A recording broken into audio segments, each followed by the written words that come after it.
Good morning, everyone. Welcome to today's third quarter 2025 SLR Investment Corporation earnings call. At this time, all participants are in a listen-only mode. Later, you will have the opportunity to ask questions during the question-and-answer session.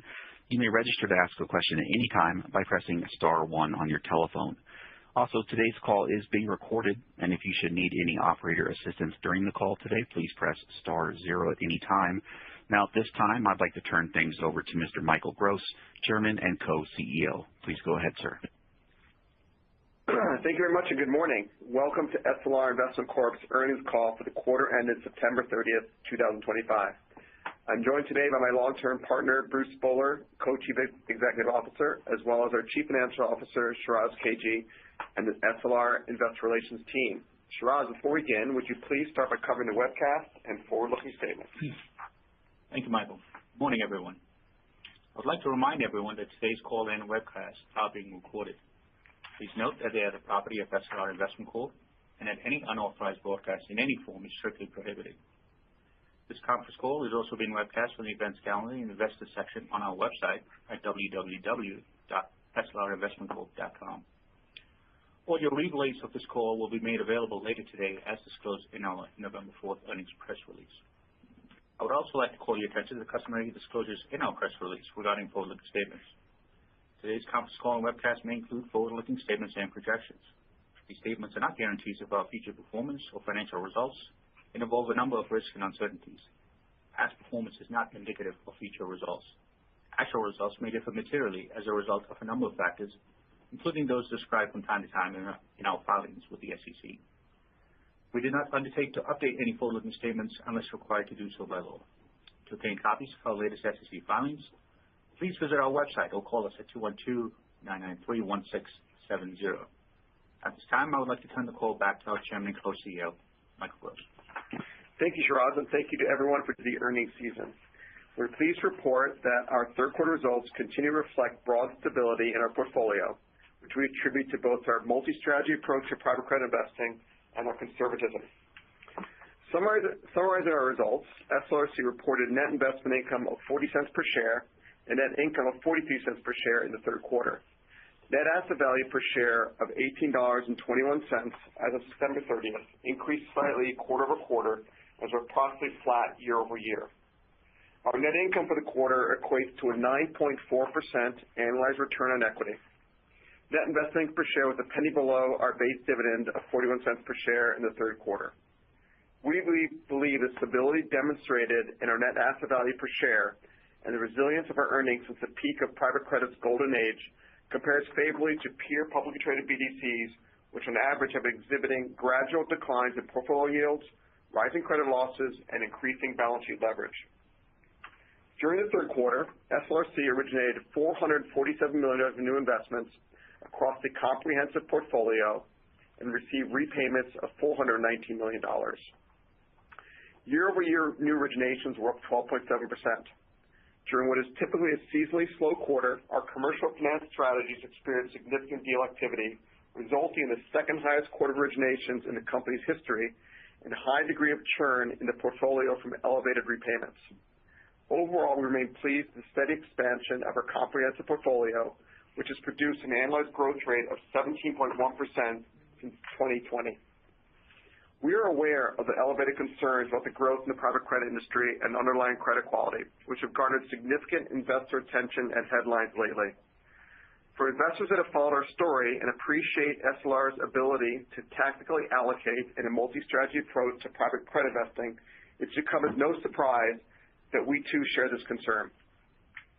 We believe our deliberate decision to be more discerning in cash flow lending has safeguarded SLRC's performance through the prolonged high interest rate environment and positioned the company favorably to withstand a potential softening in the economy. Conditions in the sponsor-backed cash flow market remain fiercely competitive, resulting in elevated credit risk, deteriorating lender protections, and shrinking illiquidity premiums. Alternatively, we continue to find more attractive opportunities to deploy capital across SLR's ABL strategies, which typically offer all-in spreads of SOFR plus 600. Direct corporate ABL, a strategy we've been in since 2012, contains high barriers to entry through underwriting complexity and the labor intensity of collateral monitoring. This makes it difficult for private credit managers who enter the strategy to build a book of asset-based loans that can withstand the pressures of changing economic conditions. We believe this difficult to replicate expertise specialization allows us to deliver more consistent returns and true portfolio differentiation for BDC investors. Year to date, SLR has originated close to $840 million of asset-based loans, which is almost double our volume during the comparable period in 2024. Today's asset-based lending market has successfully evolved from lending to distressed borrowers to today serving credit-worthy companies and flexibility for their portfolio companies. Demand for our corporate asset-based lending solutions from both sponsor-backed and non-sponsor-backed borrowers remains strong as companies seek liquidity solutions to navigate uncertain economic conditions and challenging exit conditions for private equity. The broad-based demand we've experienced for ABL financing solutions spurred us to hire a well-known and respected industry veteran as president of asset-based lending at SLRC's investment advisor. Mac Fowle will focus on expanding SLR's asset-based lending capabilities across the platform's existing ABL franchise. His arrival comes on the heel of over 100 new hires across the SLR platform over the last 2 years. We think Mac's decision to join from JP Morgan, where he was global head of asset-based lending, underscores the growing theme of opportunity for private credit in the direct asset-backed market due to bank retrenchment. We believe SLR's investments in people and infrastructure have contributed to our expansion in deal flow and a greater recognition of SLR's leadership in the ABL marketplace. As a reminder, SLRC's ABL platform provides the infrastructure to further grow our comprehensive investment portfolio, including through potential portfolio and business acquisitions. The company's strong quarter of ABL originations furthered our portfolio mix to asset-based specialty finance strategies over the last couple of years, which we believe provide greater downside protection from strong credit documentation integrity and underlying collateral, with a lender retaining permitted discretions. Approximately 93% of our third quarter originations were in specialty finance due to the more attractive risk-adjusted return profiles and favorable conditions in those markets. During the quarter, we passed on the refinancings of several cash flow investments with our incumbent portfolio, allowing our sponsor finance portfolio to further shrink. As a result, approximately 83% of our loan portfolio consists of specialty finance investments as of September 30th, with the remainder of the portfolio comprised of cash flow, sponsor-backed loans to companies in defensive, non-cyclical sectors such as healthcare and insurance brokerage services. With cash flow loans representing 15.3% of our comprehensive portfolio, the allocation of cash flow loans remains at the lower bounds of our historical mix. We will, however, continue to approach new investments in cash flow lending opportunistically and believe our deep industry expertise in the healthcare sector presents selective, attractive opportunities for us to be active in cash flow lending today. Overall, we remain pleased with the composition, quality, and performance of our portfolio and the portfolio constructed afforded by SLR's multi-strategy approach. At quarter end, 94.8% of our comprehensive investment portfolio was comprised of first lien senior secured loans. 99.5% of our debt investments at cost are performing, and PIK income continues to comprise a de minimis percentage of total income. We believe these key credit quality metrics, along with the de minimis total trailing 12-month loss rate, compare favorably to public peer BDCs. At September 30th, including available credit facility capacity at SSLP and our specialty finance portfolio companies, SLRC had over $850 million of available capital to deploy. Our liquidity profile puts us in a position to take advantage of either stable economic conditions or a softening of the economy. At this point, I'll turn the call back over to Shiraz to take you through this third quarter financial highlights. Thank you, Michael. SLR Investment Corp's net asset value at September 30th, 2025, $993.3 million, $18.21 per share, compared to $18.19 per share at June 30th. At quarter end, SLRC's on-balance sheet investment portfolio had a fair market value of approximately $2.1 billion in 109 portfolio companies across 31 industries, compared to a fair market value of $2.1 billion in 115 portfolio companies across 32 industries at June 30th. SLRC's investment portfolio is funded by a combination of our revolving credit facilities and the issuance of term debt in the unsecured debt markets. The company is investment grade rated by Fitch, Moody's, and DBRS. During the quarter, the company was active in the management of various credit facilities across multiple banks and the issuance of unsecured debt in the private markets with institutional investors. In regard to secured debt activity in the quarter, the company increased its total revolving commitments to just under $1 billion. In the unsecured market, the company issued $50 million of 3-year unsecured notes at a fixed interest rate of 5.96% in July, and issued $75 million of 3-year unsecured notes in August at 5.95%. We believe the issuance of these notes reflects an attractive and flexible cost of debt capital for shareholders and enhances the mix and diversity of the capital base. The company does not have any near-term refinancing obligations, with the next unsecured note maturity occurring in December 2026. We expect to continue to prudently issue unsecured debt in the future. At September 30th, the company had approximately $1.1 billion of debt outstanding, with a net debt-to-equity ratio of 1.13 times. We believe we have ample liquidity to support unfunded commitments. Moving to the P&L. For the 3 months ended September 30th, gross investment income totaled $57 million versus $53.9 million for the 3 months ended June 30th. Net expenses totaled $35.4 million for the 3 months ended September 30th. This compares to $32.3 million for the prior quarter. Accordingly, the company's net investment income for the 3 months ended September 30th, 2025 totaled $21.6 million, or 40 cents per average share, compared with $21.6 million, or 40 cents per average share for the prior quarter.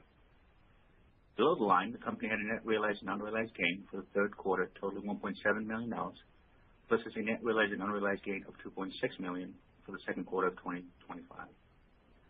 As a result, the company had a net increase in net assets resulting from operations of $23.3 million for the 3 months ended September 30th, 2025, compared to a net increase of $24.2 million for the 3 months ended June 30th. November 4th, the Board of SLRC declared a Q4 2025 quarterly base distribution of 41 cents per share, payable on December 26th to holders of record as of December 12th. With that, I'll turn the call over to our co-CEO, Bruce Spohler. Thank you, Shiraz.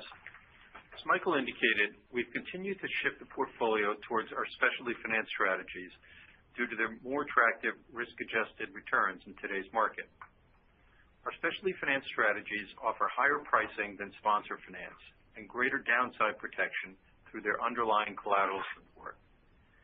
We view these more favorable terms as a complexity premium earned through investing in complex structures that require significant expertise and infrastructure that most private credit firms don't have. Before delving into our portfolio, I'll touch on the recent headlines concerning ABL. Recent events have brought the asset-backed finance market under sharper regulatory and investor scrutiny. The high-profile bankruptcies of both First Brands and Tricolor revealed alleged instances of fraudulent collateral reporting, overpledged receivables, and falsified data. While preliminary investigations suggest that these were idiosyncratic failures tied to misconduct and inadequate third-party oversight, they have nonetheless raised questions about collateral verification practices and information integrity in syndicated asset-backed securities. Our own due diligence during several opportunities to invest in First Brands identified a series of red flags that led us to decline the investment, including prior fraudulent conduct, a questionable track record, and a history of very difficult to decipher financial statements. The lack of management alignment also provided a further element of elevated risk. These examples underscore the critical importance of rigorous underwriting and serve as a warning to the broader ABS market. While First Brands and Tricolor have cast a temporary shadow over the ABS sector, they serve as a powerful endorsement of our model that is built on direct bilateral lines of credit with active monitoring, verification, scale, and experienced ABL infrastructure. With our focus on direct asset-based lending, we underwrite management teams and companies supported by strong assets that collateralize our loans, not pools of assets as in asset-backed securities. We believe ABL remains the most compelling risk-adjusted opportunity in private credit heading into 2026. particularly as the existing middle market maturity wall drives borrowers to asset-based refinancing solutions. Now let me turn to the portfolio. At quarter end, the comprehensive portfolio consisted of approximately $3.3 billion with an average exposure of $3.6 million. Measured at fair value, 98.2% of the portfolio consisted of senior secured loans, with approximately 95% in first lien loans, including those investments attributable to our SSLP, and only 0.2% was invested in second lien cash flow loans, with the remaining 3.2% invested in second lien asset-based loans. At quarter end, a weighted average yield on the portfolio was 12.2%, consistent with the prior quarter. Our portfolio has largely been insulated from spread compression in the cash flow market due to our focus on less competitive, specialty finance sectors. Based on our quantitative risk assessment, our portfolio continues to perform well. At quarter end, the weighted average investment risk rating was under 2 based on our 1 to 4 risk rating scale, with 1 representing the least amount of risk. Just under 98% of the portfolio is rated 2 or higher. Moreover, 99.5% of the portfolio on a cost basis and 99.7% on a fair value basis was performing, with only 1 investment on non-accrual. Now let me touch on each of our 4 investment verticals, starting with our specialty finance segments. As a reminder, we actively allocate to our strategies based on market and economic conditions, which allows us to source attractive investment on both a relative and absolute basis across market cycles. Let me first touch on asset-based lending. Few areas of private credit illustrate the balance between opportunity and vigilance more clearly than ABL lending. ABL has been the clear beneficiary of bank retrenchment and elevated funding costs as borrowers seek liquidity solutions backed by working capital assets. Direct corporate ABL opportunity set that we focus on includes 3 primary types of transactions. First, providing working capital and liquidity to businesses with abundant assets but volatile cash flows due to rapid growth, seasonality, or restructuring. Second, we provide incremental liquidity to sponsor-owned companies whose access to the incremental term loan market is limited, and where an ABL facility can leverage unencumbered working capital assets alongside an existing term debt facility. And lastly, we provide M&A financing in which working capital assets support an ABL facility and are used to finance a portion of the purchase price, thereby reducing the amount of equity or high-yield bonds required to fund the acquisition. SLR's focus on corporate versus consumer ABL relies on old-school fundamental credit analysis of both the borrower and the collateral, requiring heavy hands-on due diligence and bespoke loan structures, which typically include cash dominion.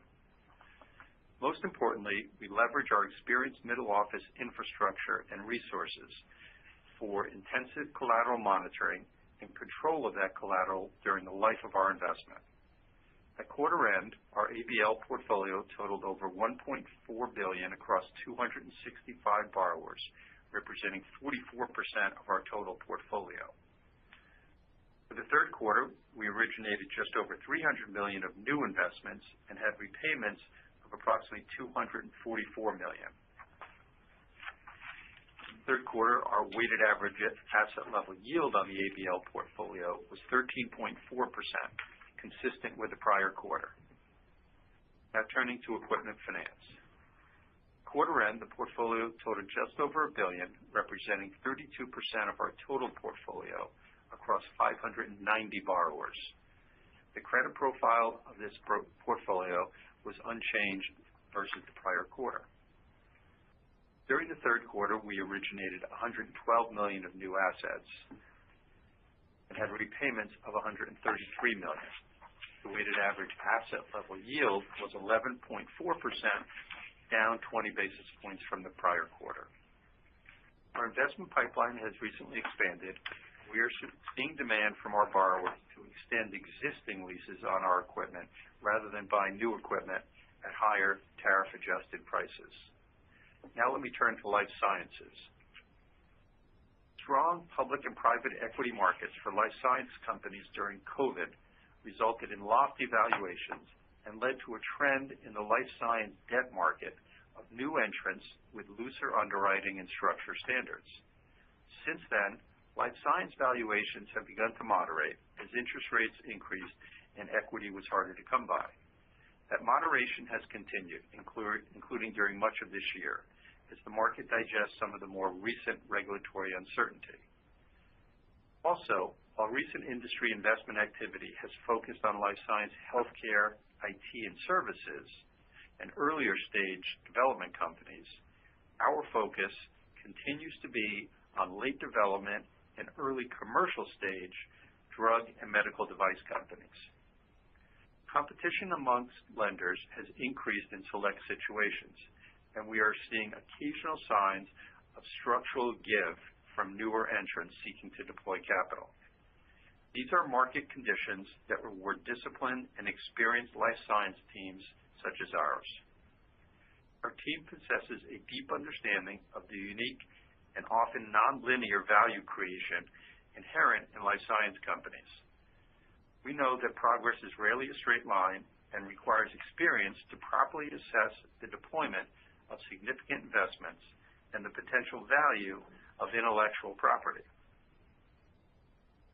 With over $5 billion in life science committed investments over the past 25 years, our advisors' life science finance team has significant experience navigating these cycles and the ongoing evolution of regulatory and policy changes, including possessing extensive expertise with the complex FDA and CMS processes. The market is beginning to turn more positive as FDA concerns have softened a bit.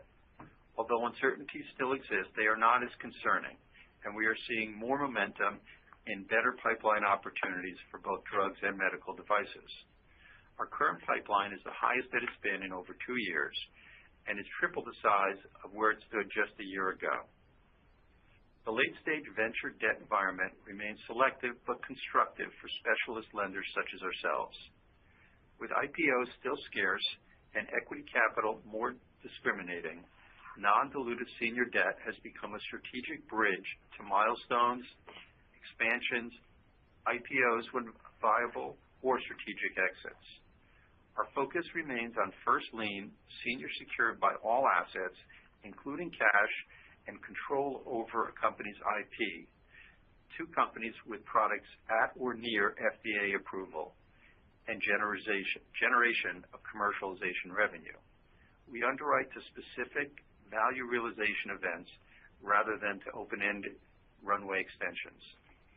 Across our platform, we've had 3 investments totaling just under $350 million pay off year to date, while adding over $360 million of new life science commitments.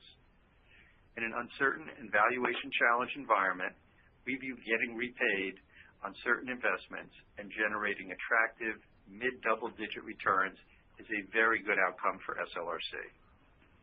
At quarter end, our life science portfolio totaled approximately $218 million across 9 borrowers. 88% of this portfolio is invested in companies that have over 12 months of cash runway.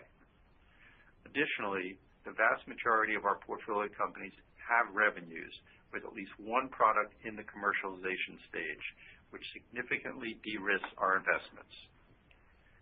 During the third quarter, the team funded approximately $2 million to an existing borrower and had just under $1 million of contractual amortization repayments. It was a quiet quarter on the origination front, and our portfolio benefited from the continued duration on our existing portfolio, while the industry continues to grapple with the headwinds of recent cuts at the FDA and NIH, evolving public policy, as well as continuing valuation challenges. At quarter end, the weighted average yield on this portfolio, including success fees but excluding warrants, was 12.3%. Now finally, let me touch on our sponsor finance cash flow business. Middle market sponsor activity improved modestly in the third quarter and the momentum appears to be carrying over into the fourth quarter. Yet competition for quality assets remains intense, and the looming 26-27 maturity wall continues to shape borrower behavior. In this highly selective market, we believe discipline is the differentiator. We remain focused on lending to sponsor-backed businesses with predictable, recurring revenue in sectors where we have deep domain expertise, including healthcare services, business services, and financial services. At quarter end, our cash flow portfolio was just under $500 million across 31 borrowers, including our senior secured loans into the SLIP, or just over 15% of the total portfolio. With approximately 99% of this portfolio invested in first lien loans, we believe that we are well positioned to withstand tariff and economic headwinds. Our borrowers have a weighted average EBITDA of approximately $90 million and carry low LTVs of 44%. Our borrower fundamentals are trending positive, with portfolio company average EBITDA and revenue growth in the mid-single digits year over year.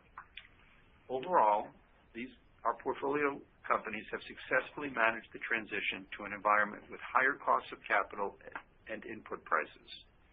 The weighted average interest coverage on this portfolio was 1.9 at quarter end, up from the prior quarter's 1.8. Additionally, less than 2% of our gross investment income is in the form of capitalized PIK from cash flow borrowers resulting from amendments. During the quarter, we made investments of $31 million in new first lien cash flow loans and had repayments of $41 million. The average yield on this portfolio was 10.2%, down from 10.3% in the prior quarter. Lastly, let me touch on our SSLP. During the quarter, we earned total income of approximately $1.5 million, representing a 12.7% annualized yield. During the quarter, we made $18.5 million new investments in 4 portfolio companies and had $15 million of repayments. Net leverage totaled 0.9 at quarter end. We expect to continue to rebuild this portfolio opportunistically. At quarter end, we had approximately $40 million of undrawn debt capacity. Worth noting that we are active in the repricing of various credit facilities in the quarter with our banks at our ABL platforms, as well as at the SSLP credit facility. We expect these adjustments will be accretive to our cost of debt going forward. Now let me turn the call back to Michael. Thank you, Bruce. With the maturation of private credit into a more mainstream asset class over the past 5 years, investors now have numerous ways to access private credit beta products. We continue to believe that SLR's multi-strategy approach to private credit investing, our emphasis on preservation of capital, and our portfolio construction with a specialty finance emphasis differentiates us from the majority of our BDC peers and provides an investment portfolio that contains very limited issuer overlap with other private credit managers. The combination of a diversified momentum across our investment strategies and a growing investment pipeline tilted heavily towards specialty finance positions the company favorably to navigate the current climate. We will continue to be opportunistic and prudent as we deploy capital. We think that recent volatility in BDC share prices over the last 6 weeks stems from burgeoning investor anxiety about corporate and private conditions regarding the realization of the potential impact of base rate cuts on floating rate index investments, fears of deteriorating credit quality among corporate borrowers relative to very tight risk premia. While we think SLRC's earnings sensitivity to change in base rates is one, if not the lowest amongst our peers, we acknowledge that we are not fully immune to the impact of recent reductions in base rates by the Fed. Our North Star continues to be protecting capital, avoiding losses, and not chasing higher spreads at the expense of structural protections. While maintaining dividend coverage is important, as many of our investors rely on the distribution of our income, we believe it must be done in a way that doesn't compromise credit quality. We've made significant investments in resources across the SLR platform, and we have some leverage to pull at SLRC that can help offset base rate declines, including expanding our portfolio leverage from 1.13 to 1.25 times. While it's hard to predict the timing of market changes, we think investors should take comfort in the quality of our investment portfolio today, with our non-accruals, PIK income, watchlist percent of fair value, and leverage all below the averages for our peer group. Bruce and I have been in this business long enough to appreciate the nuances of rate cycles. It is natural for the BDC industry's earnings collectively to decline with declining base rates. Yet a decline in base rates oftentimes could accompany wider spreads and higher volume as offsets. The dispersion of performance may continue. We expect top-tier private credit portfolios to continue to provide an attractive yield premium to other liquid fixed income alternatives and serve as a portfolio ballast for both wealth and institutional investors. In closing, SLRC currently trades at an approximately 10.7% dividend yield as of yesterday's market close, which we believe presents an attractive investment for both income-seeking and value investors, and also offers a more diversified investment portfolio compared to cash flow-only private credit strategies.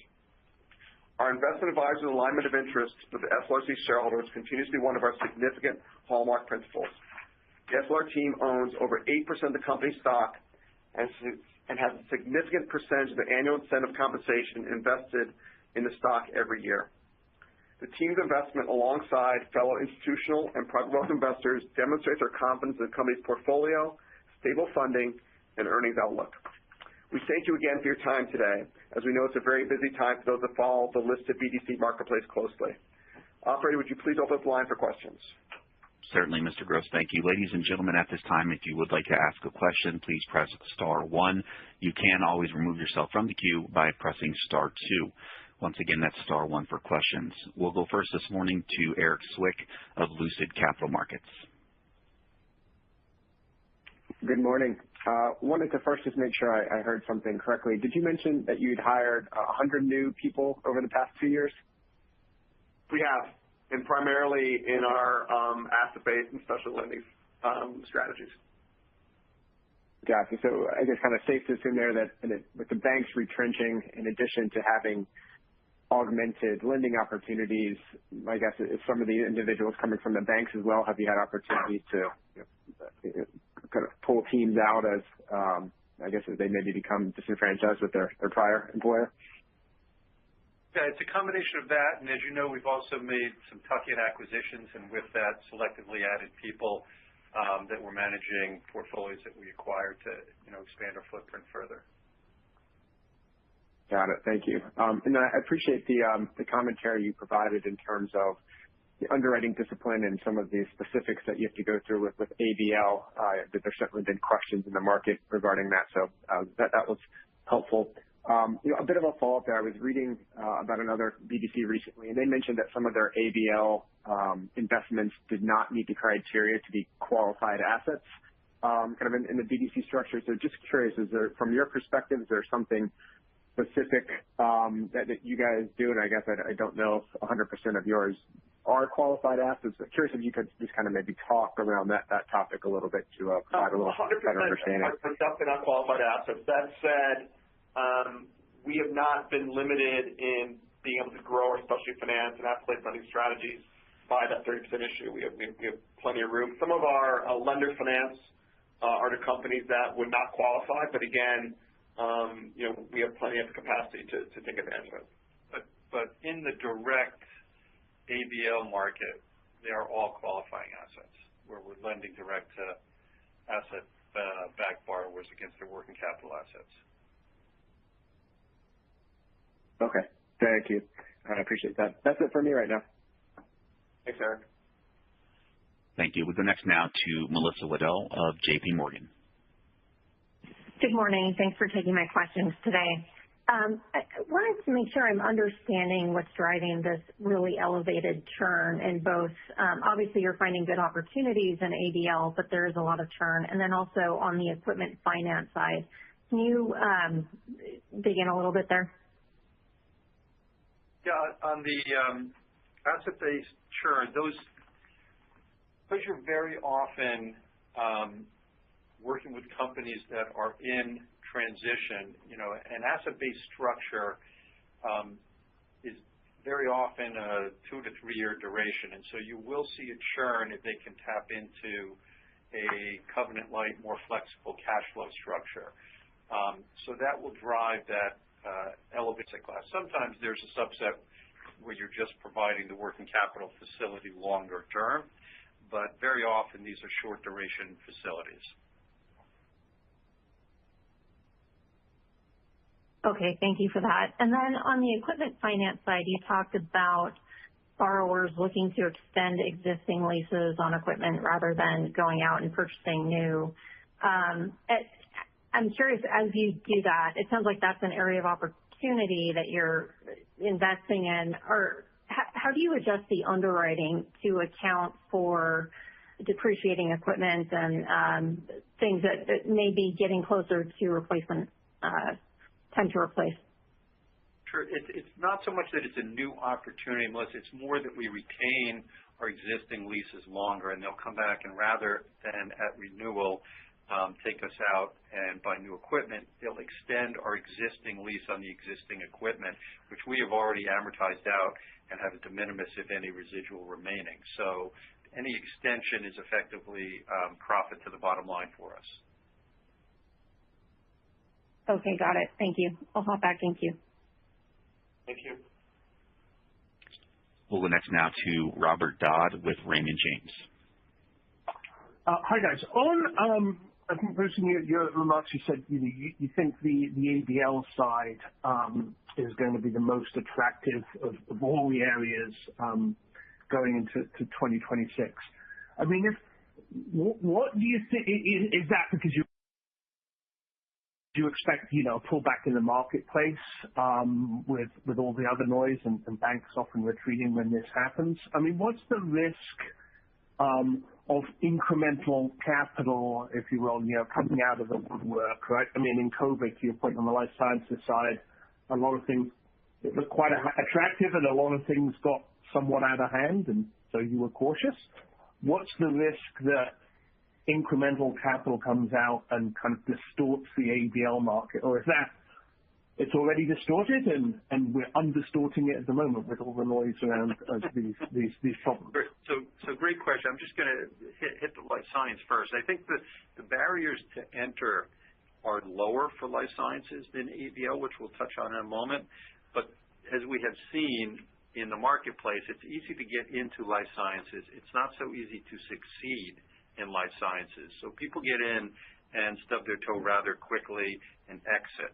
But they first have to enter and realize that it requires a substantial amount of expertise.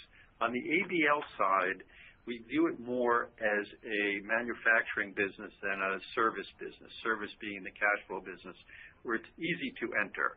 To get into the ABL business, it's not just capital. You need this infrastructure that we have created organically and inorganically over the last 15 plus years.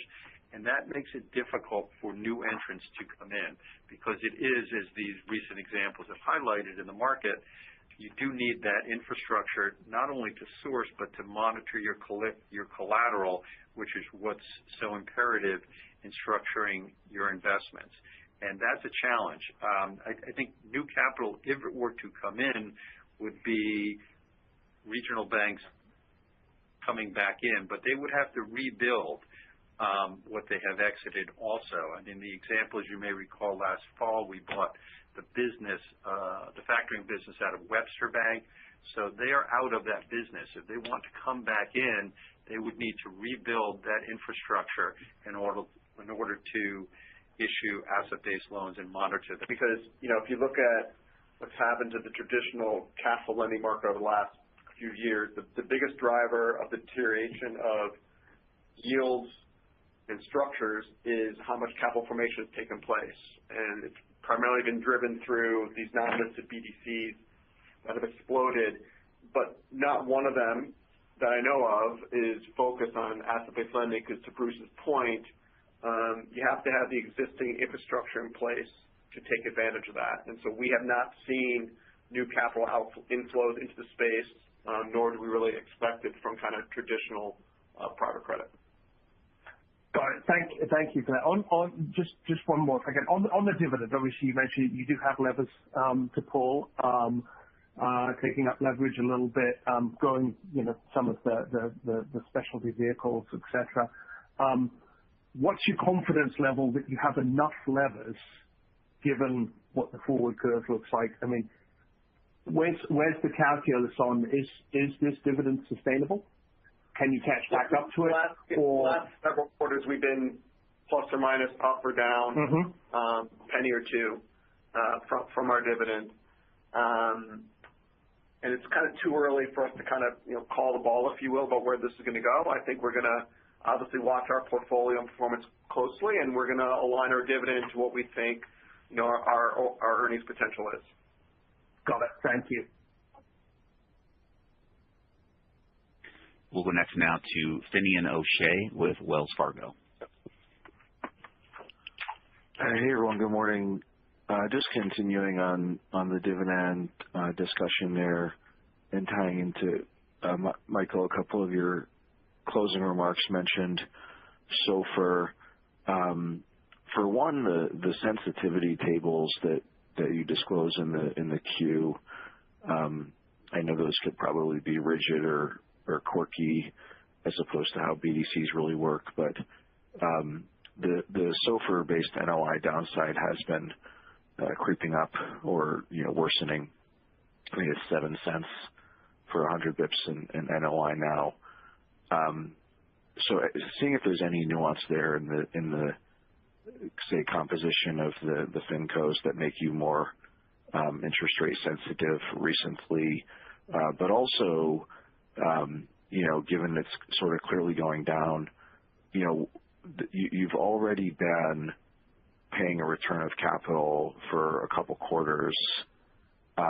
There's a little bit of leverage headroom,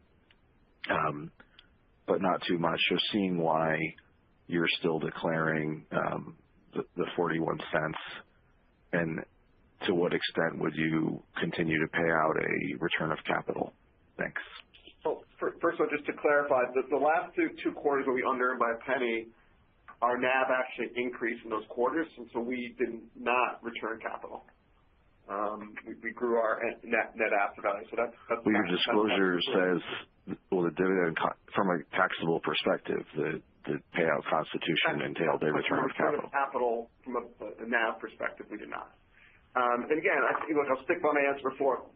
We're obviously aware of what these theoretical, hypothetical curves that we're required to put in the 10K say. We are, amongst the largest shareholders, so our interests are completely aligned with the rest of our investors. And as the portfolio develops, we'll decide, how to adjust our dividend if necessary. Okay, that's helpful. A follow-up on the ABL franchises. So I think it's North Mill and Kingsbridge are continuing to appreciate. Can you remind us the context of that? Is it a retained earnings driver or a valuation expansion this quarter and in recent quarters? Yeah, so those are valued externally, and they're looking at a combination of the growth in the portfolio, to your point, the return on the portfolio, as well as market comps as inputs in their valuation. So obviously the businesses have continued to perform extremely well in this environment. But an overlay is also the market comps for the asset class ABL lending. Okay, so more multiple than retained earnings. No, both. Okay. All right, that's all from me. Thanks so much. Thank you. Appreciate it. We'll go next now to Dylan Hines with B. Riley. Hey, thanks for taking the question. I was just wondering, so with common reports of increasing private equity M&A activity, are you seeing more quality cash flow opportunities? If so, would you be looking to start investing more in your sponsor finance originations, or is ABL just still more advantageous? So, great question. We are opportunistically seeing better investments in cash flow. As you know, we're very tight in our industry focus there, where we think we can get a complexity premium without taking on additional risk, and predominantly in healthcare. And what we like to do is, rather than go to new platforms exclusively, we tend to skew towards add-on financings for existing issuers who are getting bigger. That's a very good time as those companies are seasoned and their credit facilities are seasoned. So we like to come in, and you saw us do a lot of that in 2023. I'm not expecting that same volume, given, to your point, our opportunity set in ABL and elsewhere, but we are seeing some selective opportunities in cash flow as well. And the last thing I would add on that is our cash flow sponsor origination team is spending a lot of time out there with the sponsor community trying to originate ABL assets. As we mentioned, increasingly you're seeing sponsors use ABL facilities rather than cash flow for acquisitions, for liquidity lines, and so we view that as a strategic advantage, being able to offer both cash flow and ABL solutions to the sponsor community. Got it. Thank you. Thank you. Just a quick reminder, ladies and gentlemen, any questions this morning, star one, please. We'll take a follow-up question now from Melissa with J.P. Morgan. Thanks. Just one follow-up from me. I noticed that on a sequential basis, there was a little bit of a tick up, I think maybe almost by $1 million on sort of G&A expense. I was wondering if there was anything one-time in nature, or is that related to sort of building out the team, the platform, and maybe that's more of a run rate going forward? Yeah, I think that was a one-time true-up on some expense accruals. I think if you look at our sort of track record the last 2 years, the sort of quarterly average should be $1.1, $1.2 million. So we'd expect that to be the run rate going forward. Okay. Thank you. Thanks, Melissa. Thank you. And gentlemen, it appears we have no further questions at this time. Mr. Gross, I'll hand things back to you, sir, for any closing comments. Again, we thank you for your time and attention during this busy time. And as always, if anyone has any questions, feel free to contact any of us. Have a great day. Thank you, gentlemen. Again, ladies and gentlemen, that will conclude today's third quarter 2025 SLRC earnings call. Again, thanks so much for joining us, everyone. We wish you all a great day. Goodbye.